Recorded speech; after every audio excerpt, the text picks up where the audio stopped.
Hello दोस्तों, मैं सूरज यादव आपके अपने YouTube channel study mega point में आप सभी स्टूडेंट्स का बहुत बहुत स्वागत करता हूं।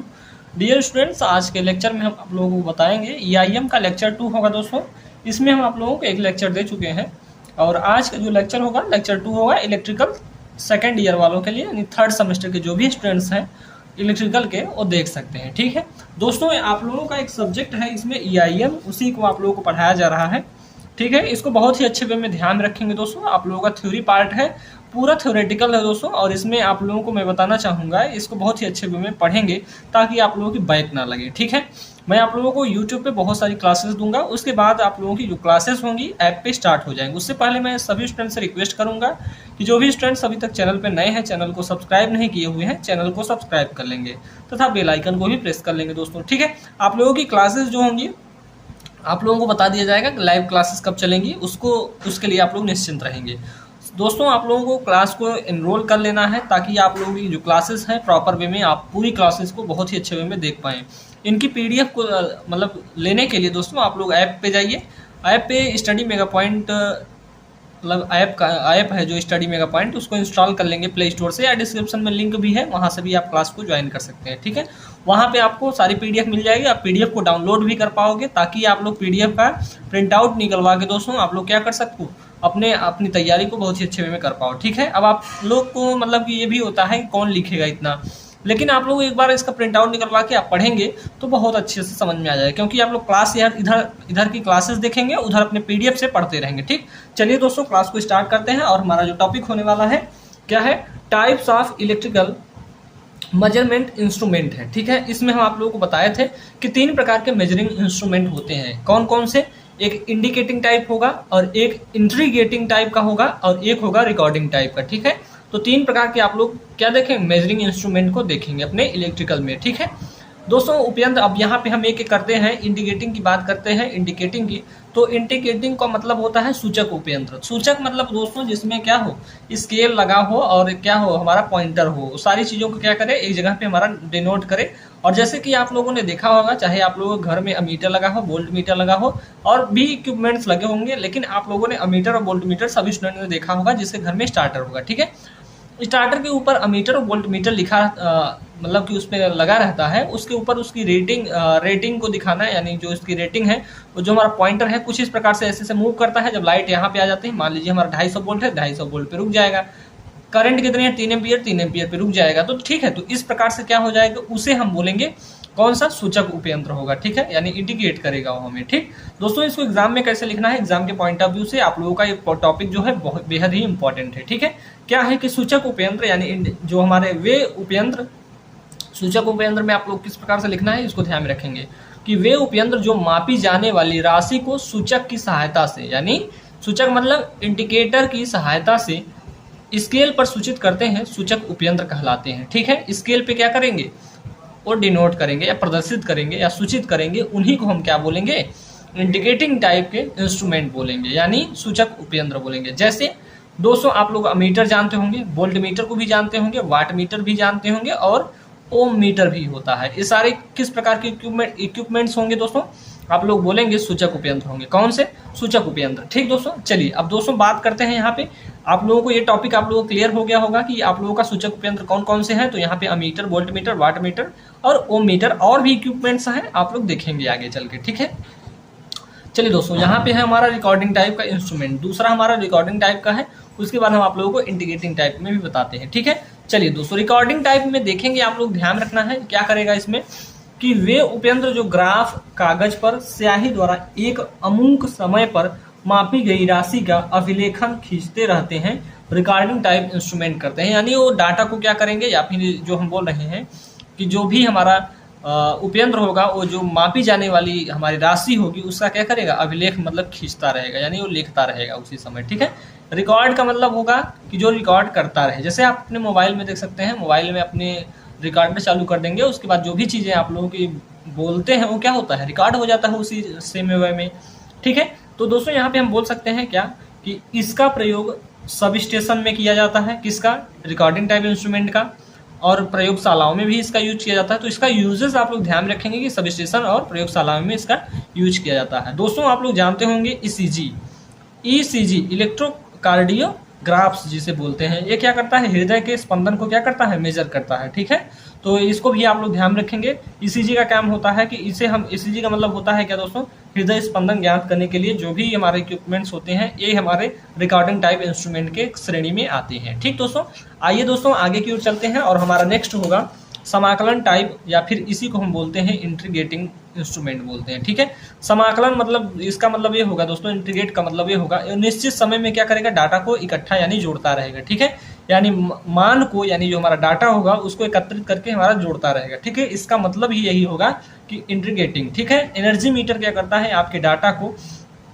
स्टोर करता रहता है। ठीक है, यानी कितने किलो वाट की आपने बिजली खर्च की है उसको क्या करता रहता है, वो मतलब कि स्टोर करता रहता है। ठीक है, तो इस बात को ध्यान में आए, नहीं डाटा जो हमारे होंगे, जो हमारा खर्च आ रहा है उसको जोड़ रहा है। ठीक, चलिए दोस्तों यहाँ पे ध्यान में रखेंगे कि हमारा समाकलन उपयंत्र क्या होता है, या समाकलन या समाकल उपयंत्र भी बोलते हैं इसे, कि लिखेंगे वे उपयंत्र जो किसी निश्चित समय तक दी गई संपूर्ण वैद्युत राशि का मान मापते हैं या मान मापते हैं, समाकलन उपयंत्र कहलाते हैं, जैसे एनर्जी मीटर होता है। ठीक है, तो यानी कहने की बातें हैं, निश्चित समय तक की दी गई हमारी, यानी निश्चित समय तक जो भी हम माप डाटा को देंगे, कहने की बातें हैं दोस्तों, जैसे आप लोगों के घर में बिजली आ रही है तो आप लोगों के घर में बिजली कितनी मात्रा में आप लोग खर्च कर रहे हैं उसको तो एक मतलब कि उसको तो क्या करेगा, रिकॉर्ड तो करेगा ही, यानी मापेगा ही। लेकिन अगर हमारी बिजली कट गई तो फिर से आई हमारी बिजली, तो वहां से फिर से हमारा क्या कर देगा, रिकॉर्डिंग करना चालू कर देगा। रिकॉर्डिंग मतलब वो डाटा को जोड़ना स्टार्ट कर देगा। ठीक है, तो समाकलन यानी इंटीग्रेटिंग टाइप इंस्ट्रूमेंट कौन से होंगे, तो आप लोग बोल देंगे एनर्जी मीटर हमारा इंटीग्रेटिंग टाइप का इंस्ट्रूमेंट होता है। कई बार एग्जाम में पूछा जाता है आप लोगों के। ठीक है दोस्तों, आप लोगों का अब यहाँ से हमारा एक टॉपिक खत्म हो गया। नेक्स्ट हमारा जो स्टार्ट होता है वो होता है इसेंशियल्स ऑफ इंडिकेटिंग इंस्ट्रूमेंट, यानी जो इंडिकेटिंग इंस्ट्रूमेंट्स हैं वो उनके टाइप्स को यहाँ पे हमें पढ़ना है। ठीक है, तो दोस्तों ये चीज ध्यान रखना है, ये भी एग्जाम के पॉइंट ऑफ व्यू से इंपॉर्टेंट है। ठीक है, तो ध्यान में रखेंगे यह 3 प्रकार का होता है। कौन कौन सा इंडिकेटिंग टाइप इंस्ट्रूमेंट जो होते हैं, इसमें 3 प्रकार के होते हैं। तो इसमें हम 3 प्रकार के सिस्टम को यूज करते हैं। जैसे बोले विक्षेपण प्रणाली जिसे हम डिफ्लेक्शन सिस्टम बोलेंगे, एक होता है नियंत्रण प्रणाली जिसे हम बोलते हैं कंट्रोलिंग सिस्टम बोलेंगे या कंट्रोल सिस्टम बोलेंगे, एक होता है अवमंदन प्रणाली जिसे हम डैम्पिंग सिस्टम बोलेंगे। डियर स्टूडेंट्स, एग्जाम के पॉइंट ऑफ व्यू से ये बहुत ही इंपॉर्टेंट है, इसको ध्यान रखेंगे। सबसे इंपॉर्टेंट बोले तो दोस्तों ये होता है अवमंदन प्रणाली जिसे हम डैम्पिंग सिस्टम बोलते हैं। ठीक है, चलिए दोस्तों एक एक के बारे में हम बहुत ही अच्छे वे में पढ़ते हैं। ठीक दोस्तों, यहाँ पे हमारा पहला आ जाता है विक्षेपण प्रणाली जिसे हम डिफ्लेक्टिंग सिस्टम बोलेंगे। ठीक है, अब डिफ्लेक्टिंग सिस्टम में होगा क्या दोस्तों, जो आप लोगों का यहाँ पे एक फिगर बना हुआ है, इस फिगर को आप लोग एग्जाम में कुछ इसी प्रकार से बनाना है। पेन आप लोगों की नहीं यूज करेंगे, पेन से, हाँ पेन से बना सकते हैं लेकिन आप लोगों को पेंसिल से बनाना है। ठीक है, नहीं पेन ही ले जाइएगा, पेन से बनाना है आप लोगों को। जितने भी फिगर होंगे पेन से बनाएंगे, अगर आप लोग ऐसे जो फिगर हैं, अब बड़े बड़े जो फिगर होंगे उनको पेंसिल से बनाएंगे, क्योंकि आप लोगों की मिस्टेक्स भी हो सकती हैं, लाइनें उधर उधर थोड़ी बहुत इधर उधर हो जाएंगे, तो उनको आप लोगों को मैनेज करना होगा। ठीक है, तो इसके लिए मैं बोल रहा हूँ कि इसमें क्या कर लेंगे, आप लोग इसको पेन से बनाएंगे। ठीक है, जहां जहां मुझे मतलब जहां मैं बताऊंगा जिसको पेन से बनाना उसको पेन से बनाइएगा, जिसको पेंसिल से बोलूंगा उसे पेंसिल से बनाइएगा। ठीक है, तो दोस्तों यहाँ पे डिफ्लेक्शन प्रणाली का मतलब होता है जो पॉइंटर है हमारा ये डिफ्लेक्ट करता रहा। डिफ्लेक्ट मतलब कुछ ऐसे ऐसे विक्षेपण करता रहता है, यानी जो निश्चित मान है वो अपने निश्चित मान पे न पहुंचकर क्या करता है, वो अपने पॉइंटर को कुछ मतलब कि इधर उधर करता रहता है। ठीक है, चलिए दोस्तों इसको हम इसी प्रकार से समझाते हैं कैसे लिखना है आप लोगों को, कि उपयंत्र में यानी विक्षेपण प्रणाली क्या होता है कि यह उपयंत्र में यह प्रणाली वैद्युत धारा या वोल्टता को यांत्रिक बल में परिवर्तित करती है। यानी जो हमारे इसमें वोल्टेज या करंट को जो हम अप्लाई करेंगे दोस्तों, तो यांत्रिक बल में क्या कर देती है, परिवर्तित कर देती है, जिससे गति तंत्र में, यानी गति तंत्र जो हमारा है क्या, पॉइंटर, गति तंत्र में गति उत्पन्न होती है। यानी हमारे पॉइंटर में क्या होता है, गति उत्पन्न होता है, और इससे यानी उससे लगा सूचक, यानी जो हमारा सूचक है विक्षेपित होता है। ठीक है, विक्षेपण प्रणाली कहलाती है। यानी जब हमारा इंडिकेटर विक्षेपित होगा यानी इधर उधर करेगा तो उसे हम क्या बोलेंगे, विक्षेपण प्रणाली बोलेंगे। ठीक है दोस्तों, यानी कहने की बात यह है जैसे हम सप्लाई देंगे अपने सिस्टम को, इसमें यानी हमारा जो सिस्टम है इसमें जैसे ही सप्लाई देंगे हमारा पॉइंटर क्या करेगा, मूव करना स्टार्ट कर देगा। ठीक है, यानी करने का मतलब यह, कहने का मतलब क्या है दोस्तों कि जैसे ही हम इस प्रणाली में वैद्युत धारा या वोल्टेज को अप्लाई करते हैं तो इसमें यांत्रिक बल उत्पन्न होता है। ठीक है, और यह यांत्रिक बल इस पॉइंटर को या संकेतक को या फिर ये जो हमारा लगा हुआ है क्या है, इसको क्या बोल रहे हैं भाई, सूचक बोल रहे हैं, तो ये हमारा सूचक जो होगा ये इधर मतलब मूव करने लगता है। तो इसे हम जो ये हमारा पॉइंटर थोड़ा विक्षेपित हुआ इसलिए हम इसको क्या कहते हैं, विक्षेपण प्रणाली कहते हैं। ठीक है, अब दोस्तों इस बात को ध्यान रखना है कि इस प्रक्रिया को विक्षेपण बलाघूर्ण कहते हैं, जो यानी इस मतलब जो इसको घुमा रहा है इसको हम क्या कहेंगे, विक्षेपण बलाघूर्ण कहेंगे, यानी इसे हम टीडी से डिनोट करेंगे। ठीक है, चलिए आगे चलते हैं दोस्तों। तो इसे हम क्या करेंगे, टीडी से प्रदर्शित करेंगे। ठीक दोस्तों, ये आप लोगों को बनाना है। ठीक है, अब दोस्तों यहाँ पे देखेंगे एक हमारा टीसी इधर से लगा है, इसको आगे बताते हैं कंट्रोलिंग टार्क में। ठीक, अब दोस्तों सॉरी कंट्रोलिंग सिस्टम में बताते हैं टीसी क्या होता है। ठीक, अब दोस्तों मान लीजिए इसमें हम आप लोगों को विक्षेपण प्रणाली में क्या बताया कि जैसे हम अपने उपयंत्र को क्या देंगे, विद्युत सप्लाई देंगे या वोल्टेज को अप्लाई करेंगे तो इसमें एक यांत्रिक बल उत्पन्न होता है। आप लोग सुनिए बस, यांत्रिक बल उत्पन्न होता है। यह यांत्रिक बल क्या करता है, सूचक को विक्षेपित कर देता है। ठीक है, और जैसे ही हमारा सूचक विक्षेपित होगा, इस प्रकार के सिस्टम को हम इस समय बोल देंगे, या इस प्रकार के सिस्टम को हम बोल देंगे कि यह हमारी विक्षेपण प्रणाली है। ठीक है, विक्षेपण प्रणाली को हम विक्षेपण मतलब कि इस प्रक्रिया में जो बल कार्य करता है, यानी इसके जो पॉइंटर को इधर मतलब कि मूव करवाने में जो भी बल कार्य करता है उसे हम कौन सा बल बोलेंगे दोस्तों, डिफ्लेक्शन या फिर विक्षेपण बलाघूर्ण बोलेंगे। ठीक है, तो इसको किससे प्रदर्शित किए हैं, इसे हम टीडी से प्रदर्शित किए गए हैं, यानी विक्षेपण प्रणाली को किससे प्रदर्शित करेंगे, आप लोग टीडी से प्रदर्शित करेंगे। ठीक है दोस्तों, आशा करता हूं यह पॉइंट आप लोगों को बहुत ही सिंपल वे में क्लियर हो गया होगा। ठीक, अब दोस्तों इस पॉइंटर को ही आप लोग समझेंगे, जो हमारा पॉइंटर लगा हुआ है यही मेरा पूरा मुद्दा है। ठीक है, यानी पॉइंटर की जो भी गतिविधियां हैं इनको हमें पूरे अच्छे वे में पढ़ना है। ठीक दोस्तों, नेक्स्ट आता है कंट्रोलिंग टार्क कंट्रोलिंग सिस्टम। मान लीजिए दोस्तों आप लोगों का जो पॉइंटर था या संकेतक था या फिर जो हमारा सूचक था वो क्या किया, जैसे ही मूव किया तो उस समय हमने बोल दिया कि यहाँ पे विक्षेपण होगा। ठीक, तो उस प्रकार के सिस्टम को हमने विक्षेपण बलाघूर्ण का नाम दे दिया। ठीक है, लेकिन यहाँ पे क्या होगा, अब यहाँ पे जैसे कि हमारा मान लीजिए पॉइंटर तो चला अब यहाँ से, तो ये तो मान लीजिए हमारा काम तो हो गया, लेकिन ये रुकेगा कहाँ, इस पे रोकने के लिए कोई फोर्स तो चाहिए हमें। ठीक है, तो उसके लिए हम क्या कहेंगे, कंट्रोलिंग टार्क या कंट्रोलिंग सिस्टम की जरूरत पड़ी। ठीक है, यानी पॉइंटर को एक निश्चित स्थिति में रोकने के लिए हमें किसकी जरूरत पड़ेगी दोस्तों, एक नियंत्रण प्रणाली की जरूरत पड़ेगी। तो नियंत्रण जो प्रणाली होगी वो किस प्रकार से आप लोगों को बताना है यही मैं बताऊंगा। ठीक है, अब यहाँ से दे लिए पहले थ्योरी बता देता हूँ, उसके बाद फिगर में आप लोगों को सारी चीजें समझ में आ जाएंगी। तो लिखेंगे क्या कि वह प्रणाली जो चलतंत्र में संकेतक, यानी संकेतक मतलब पॉइंटर जो होगा, ये हमारा जो पॉइंटर है। ठीक है, पॉइंटर को अपने उक्त मान, यानी उक्त मान जो हमारा कहने का मतलब है उक्त मान, जैसे मान लीजिए कि यहाँ पे 6 पे हमें आना है। ठीक है, हमें 6 पे आना है, इसका जो वोल्टेज होगा या करंट की वैल्यू जो होगी मान लीजिए 6 एम्पियर है। ठीक है, हमने पहले से मान को मान लिया कि अपने मान को हमने मान लिया है। ठीक है, कि 6 एम्पियर ही है हमारी। ठीक, तो 6 एम्पियर पे कब जाएगी, यानी उक्त मान पर बने रहने अथवा विक्षेपण के बाद संकेतक को नियंत्रित करने के लिए उपयोग में लाई जाने वाली प्रणाली नियंत्रण प्रणाली कहलाती है। यानी इसको कंट्रोल करने के लिए जो सिस्टम हम यूज करेंगे उसको हम क्या बोलेंगे, नियंत्रण प्रणाली बोलेंगे। ठीक है, क्या बोलेंगे, नियंत्रण प्रणाली बोलेंगे। ठीक दोस्तों, आगे चलते हैं।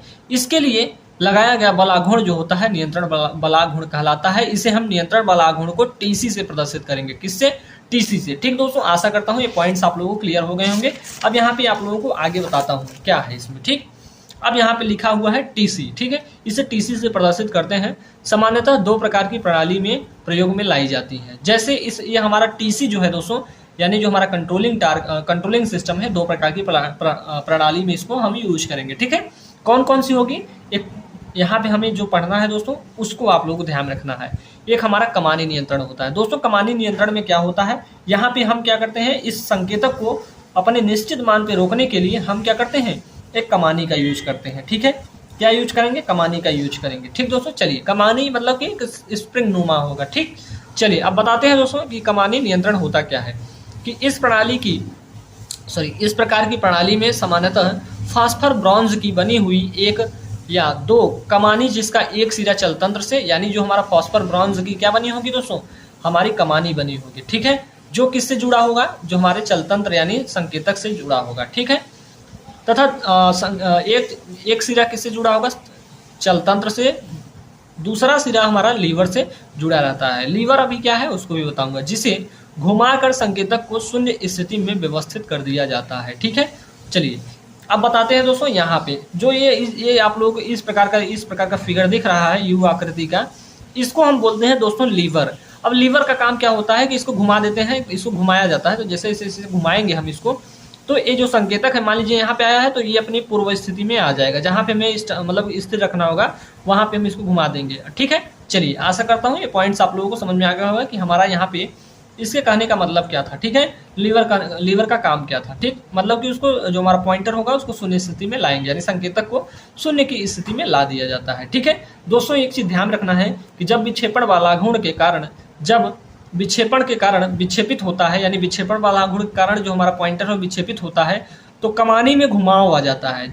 सिंपल सी लैंग्वेज है, या सिंपल सी बात में मैं बोलूं कि जैसे ही हम इसको घुमाएंगे और हमारा ये पॉइंटर इधर जाएगा तो ये हमारी कमानी में क्या हो जाएगा, घुमाव आएगा ही। अब कमानी अपने पूर्व स्थिति में आने का प्रयास करती है। जैसे दोस्तों आप लोगों से मैं बोलूं, इसको हमने ऐसे टाइट कर दिया है, लेकिन इसको जैसे कि हम पॉइंटर को इस साइड से लाए हैं, यहाँ पे टाइट कर दिए हैं। अब जैसे ही हमें हमारा जो लीवर होता है, अब जैसे हमारा पॉइंटर इधर उधर जाएगा तो लीवर ढीला तो होगा ही ना, वही कहने की बात है, ठीक है। क्या करता है, आने का प्रयास करता है। अतः यह बल आघूर्ण टीसी के विपरीत तथा विक्षेपण कोण के समानुपाती होता है, यानी विक्षेपण कोण के क्या होगा, समानुपाती होगा। दोस्तों इस सिस्टम को आप लोगों को इस प्रकार से बना लेना है। मान लीजिए कि हमारा, जैसे कि बोल दिया कि यहाँ पे हमारी पूर्व स्थिति हमारी ये थी, लेकिन हमने लीवर को घुमा कर क्या कर दिया, अपने अपने संकेतक को जीरो की यानी पहली यानी पूर्व अवस्था में ला दिया है, ठीक है। अब पहले हमारा कितना था, मान लीजिए हमारा यहाँ पे था, लेकिन हमने क्या किया, ये हमारा जो यहाँ पे लीवर लगा हुआ है, लीवर को हमने शून्य की स्थिति में सेट कर दिया है, ठीक है। दोस्तों यहाँ पे हमारी कमानी लगी होती है, जैसे जैसे गोल गोल दिख रही है आप लोगों को, कमानी है, यहाँ पे लिखा है कमानी, और इसको हम बोलते हैं संकेतक की विक्षेपण की स्थिति, यानी जब हमारा विक्षेप कर रहा था उस स्थिति में। और दोस्तों यहाँ पे हमारा जो टीसी और टीडी दिख रहा है, ये हमारे controlling torque and deflection torque है, ठीक है दोस्तों।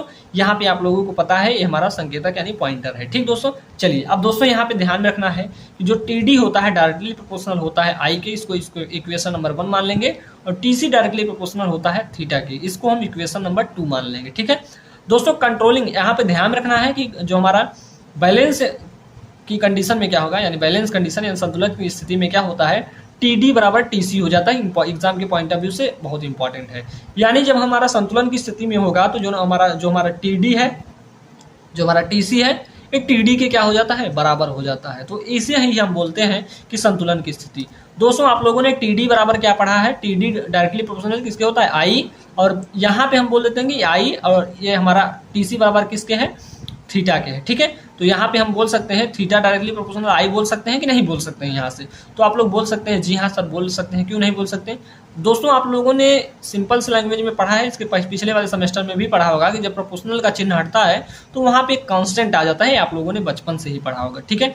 तो यहाँ पे हमारा कांस्टेंट क्या आ जाता है, के आ जाता है, ठीक है। तो आप लोगों से पूछा जाए कि यहाँ पे जो हमारा कमानी नियंत्रण में क्या होता है, डिफ्लेक्शन कंट्रोलिंग टार्क का फार्मूला क्या हो जाएगा, तो आप लोग बोल देंगे कंट्रोलिंग टार्क इक्वल टू हो जाता है, controlling torque directly proportional to theta हो जाता है, ठीक है दोस्तों। थीटा डायरेक्टली प्रोपोर्शनल किसके होता है, करंट के होता है, ठीक है। तो यानी एक दूसरे के क्या होते हैं, समानुपाती होते हैं, ठीक है दोस्तों। आशा करता हूँ ये बात आप लोगों को समझ में आ गई होगी। चलते हैं दोस्तों आगे की हमारी जो सिस्टम है, ठीक है। अब आता है हमारा गुरुत्व यानी ग्रेविटी कंट्रोल सिस्टम। तो ग्रेविटी कंट्रोल सिस्टम या गुरुत्व नियंत्रण प्रणाली को हम पढ़ेंगे दोस्तों। इसमें क्या होता है इसको भी समझ लीजिए, ठीक है, कि इस प्रकार की नियंत्रण व्यवस्था में, अब दोस्तों आप लोगों को एक चीज मैं बता दूं कि यहाँ पे हम कंट्रोलिंग किसका कर रहे हैं, तो आप लोग बोलेंगे संकेतक जो हमारा है उसकी कंट्रोलिंग की जा रही है, ठीक है।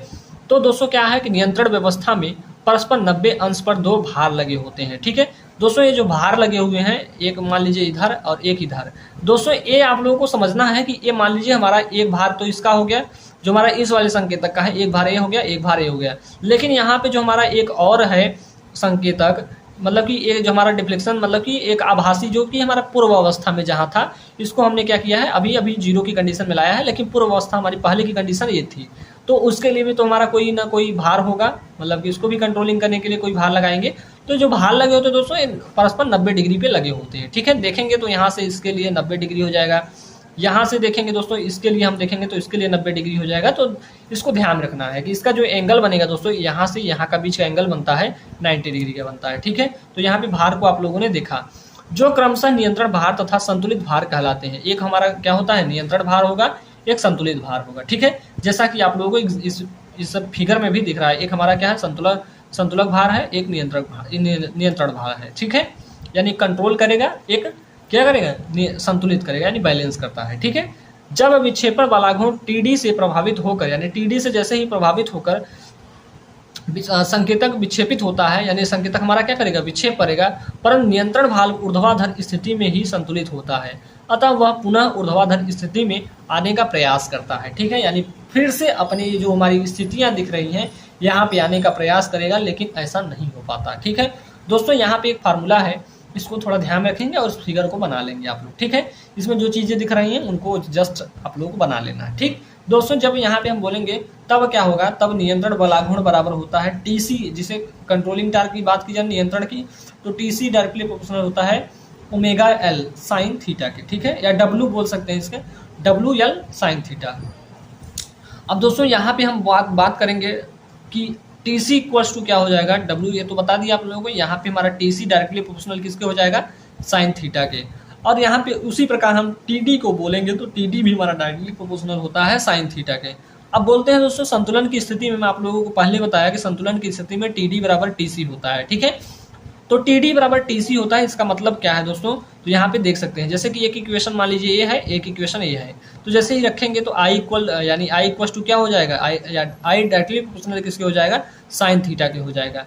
और जैसे ही हम प्रोपोर्शनल का चिन्ह हटाते हैं दोस्तों तो एक कांस्टेंट आ जाता है, जैसे यहाँ पे किया गया।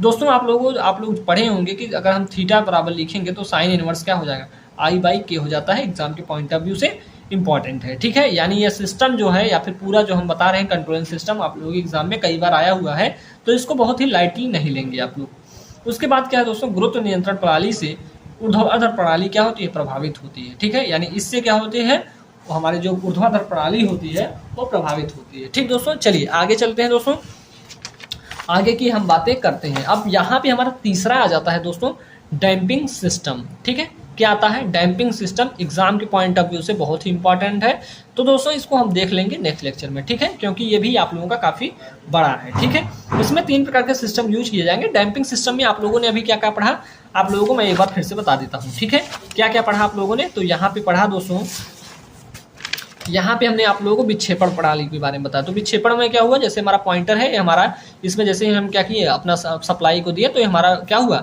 विक्षेप करने लगा। अब इसको विक्षेप करने लगा तो इसको कंट्रोल की जरूरत नहीं पड़ेगी। इसको कहाँ पे कंट्रोल करना है, इसके लिए हमने कंट्रोलिंग सिस्टम का यूज किया गया है। अभी एक अवमंदन यानी डैम्पिंग सिस्टम को पढ़ना है। दोस्तों होता क्या है कि आप लोगों का जो सिस्टम होता है, ये जो हमारा पॉइंटर होगा, अभी आगे पढ़ेंगे तो कुछ इस प्रकार से अपने फाइनल पोजीशन पे ना पहुंचकर उसके इर्द गिर्द क्या करता है, इधर उधर ऐसे घूमता रहता है, तो उसी को हम बोलते हैं डैम्पिंग सिस्टम। ठीक है, आगे के लेक्चर में आप लोगों को पता चलेगा। दोस्तों आज के लिए इतना ही रखते हैं। अगर आप लोगों को लेक्चर पसंद आया हो तो वीडियो को लाइक कर दीजिएगा, चैनल पे नए होंगे तो चैनल को सब्सक्राइब भी कर लेंगे। ठीक है दोस्तों, और सभी स्टूडेंट से रिक्वेस्ट है क्लास को ज्वाइन कर लेंगे, ताकि आप लोगों की क्लासेस जो हैं बहुत ही प्रॉपर वे में चल पाए। ठीक, चलिए दोस्तों आज के लिए इतना ही, मिलते हैं आप लोगों से नेक्स्ट लेक्चर में। तब तक के लिए जय हिंद, जय भारत।